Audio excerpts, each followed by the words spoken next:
to you. So we say, in his new book on his complex scientific research, R frequently imputes bad faith to researchers disagreeing with him. So I'm thinking like, all right, he constantly talks down about those people that disagree with him. A troubling aspect of R's book is his stated conviction that other investigators' funding sources often determine what findings those investigators report. So he's saying that his stated conviction that other people that investigate funding sources often determine that makes sense. Like people that are paying for something oftentimes influence what actually comes out of it. Add to this that R has often shown himself to be arrogant, overly ambitious, and sometimes plain nasty. And it becomes clear that R's book does not merit attention from serious professionals. All right, so what is our conclusion? I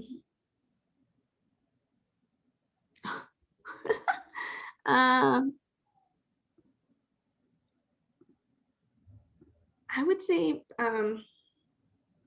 the first one. Wait. So no.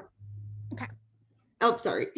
So I would say it's become clear that R's book does not merit attention from serious professionals. What part of the argument would that first sentence be? That's just it's background info. Like it's just like it's just a fact, right? Like I don't feel like there's not this he does this, this happens. It's cool. All right. And so why do we think that R's book does not deserve any merit from serious professionals? Well, his support is that,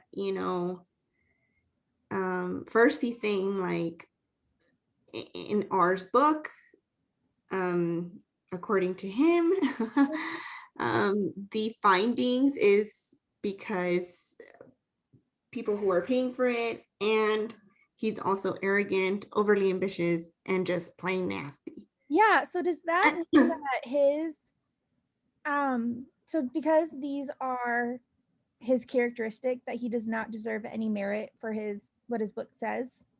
No. Excellent. And so let's go ahead and start with E. Okay. Go ahead and read E and tell me, love it, leave it, hate it. Failing to distinguish between the criteria of being true and of being sufficiently interesting to merit attention. And I mean, I don't think technically we distinguish. I think we do technically fail to distinguish this, but it doesn't matter, right? Yeah, no. We're like, okay, it doesn't matter if it's true or if it's enough to be interesting to merit attention. We're like, yeah, no. Excellent. All right, what about D? Presenting as facts several assertions about the book under review that are based only on strong conviction and would be impossible for others to verify. I don't like, I almost feel like he didn't present any facts.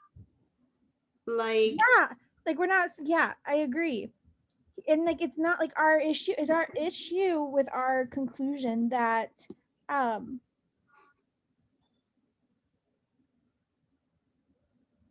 would what he said be impossible for others to verify?